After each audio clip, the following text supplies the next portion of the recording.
अस्सलाम वालेकुम दोस्तों। हज़रत आदम और हवा अलैहिस्सलाम जब ज़मीन पर तशरीफ़ लाए, अल्लाह की रहमत से इंसानी नस्ल का आगाज़ हुआ। खुदा की हिकमत और उसकी मेहरबानी से उस दौर में हज़रत हवा को जब भी हमल ठहरता, दो बच्चे जुड़वा जन्म लेते, एक लड़का और एक लड़की।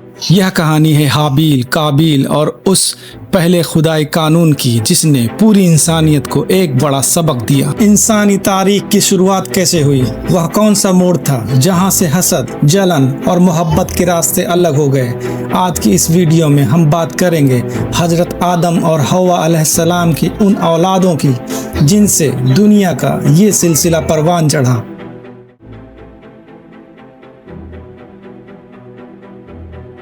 आदम अलैहिस्सलाम और हवा अलैहिस्सलाम जब ज़मीन पर तशरीफ़ लाए तो अल्लाह की रहमत से इंसानी नस्ल का आगाज़ हुआ।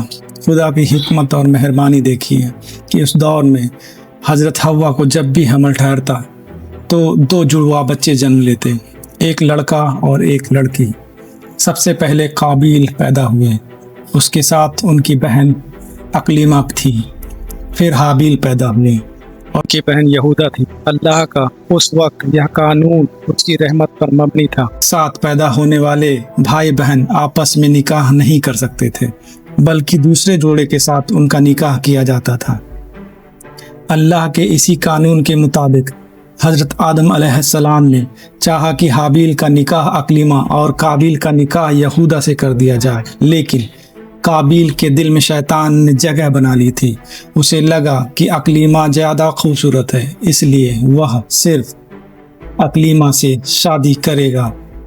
जब बात बिगड़ने लगी तो हज़रत आदम अलैहिस्सलाम ने निकाह हिकमत से एक रास्ता निकाला।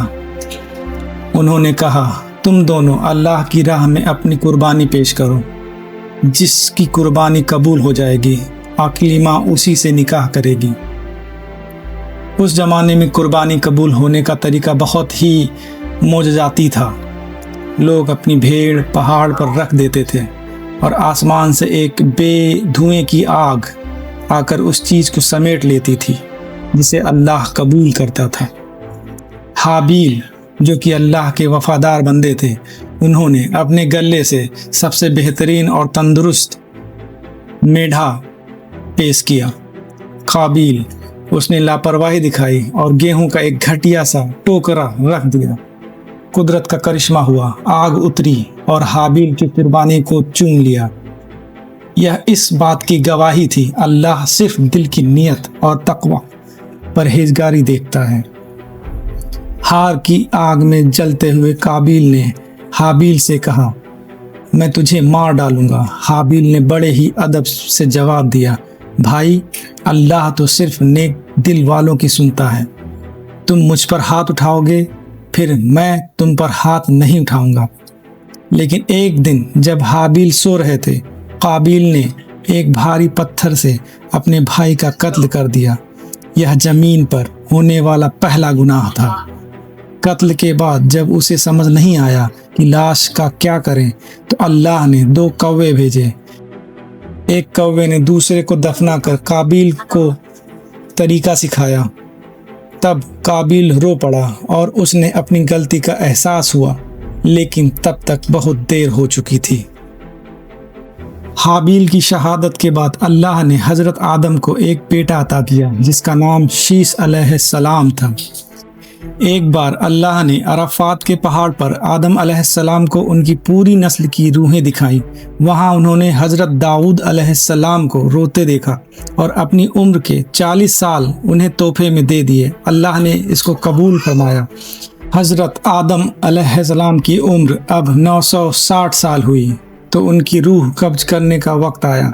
उन्होंने अपनी वफ़ात से पहले अपनी औलाद को हमेशा नेक रास्ते पर चलने की वसीयत की। जब मौत का वक्त आया तो आदम अलैहिस्सलाम 960 साल के थे। उनको वो अपना वादा याद नहीं था जिस पर अल्लाह ने हुक्म दिया था कि अब से हर लेन देन का हिसाब लिखकर गवाहों के साथ रखा जाए। दोस्तों, हाबील और काबिल की यह दास्तान हमें सिखाती है कि हसद, जलन इंसान को तबाह कर देती है और अल्लाह का हर फैसला उसकी रहमत पर टिका होता है।